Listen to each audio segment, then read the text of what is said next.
දැන් ඔය ඉරානයේ ඉස්රායලේ රන් වෙන්නේ මොකටද? ගොඩක් රටවල් තව රටවල් අල්ලගන්නේ මොකටද? ඇමරිකාව වගේ රටවල් දන්නවනේ ප්‍රධාන වශයෙන්ම ලෝකෙ තියෙන අනිත් රටවල් එක ගත්තම ගොඩක් රටවල් අල්ලගන්න try කරනෝනේ. ඇයි ඒ? සමහරව ඉන්නවා එයාලට ඉන්න තැනක් නැහැ. ඉන්නේ රෙන්ට් එකට. හැබැයි වාහනයක් සල්ලි දීලා ගන්නවා. එයාලගේ ටාගට් එකේ වාහනයක් සල්ලි දීලා ගන්න එක. අපිට ඉඩකඩ තියෙන්න වටිනවා.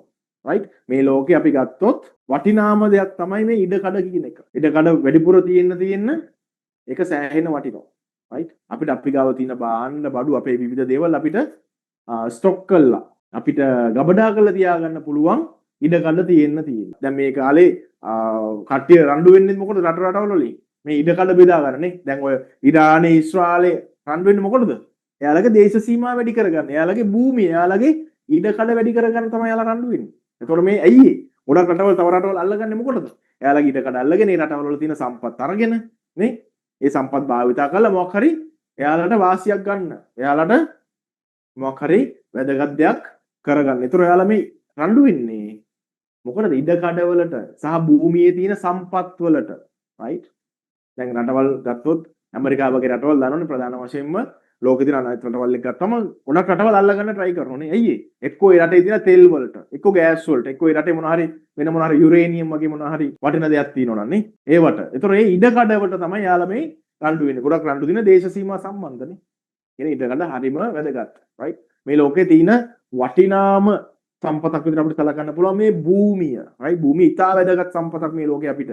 right? අපේ ලංකාවේ මිනිස්සු ලොකුවට ඒ ගැන ලොකුවට සැලකුවේ නැති වුණාට ඒක ඉතා වැදගත්. right? ලංකාවේ සාමාන්‍යයෙන් ලංකාවේ වත්කමක් විදිහට ගත්තොත් වටින ගොඩක් වෙලාට වාහනනේ. නේ?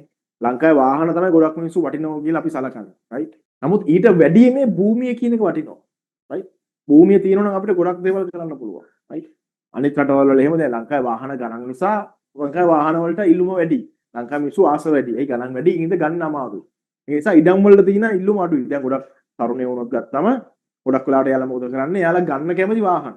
ඉඩම් ගැන හිතන්නේ නැහැ. සමහරව ඉන්නවා එයාලට ඉන්න තැනක් නැහැ. ඉන්නේ රෙන්ට් එකට. හැබැයි වාහනයක් සල්ලි දීලා ගන්නවා. එයාලගේ ටාගට් එකේ වාහනයක් සල්ලි දීලා ගන්න එක. එහෙම නැතුව ගෙයක් ගන්නවත් ඉඩමක් ගන්නවත් නෙමෙයි. ඒ ලංකාවේ මිනිසුන්ගේ හැටි. වත්කම් වල මේ භූමියේ වටිනාකම දන්න මිනිස්සු මුලින්ම ගන්න ඉඩමක්. ඊට පස්සේ තමයි ගන්නේ වාහනයක්.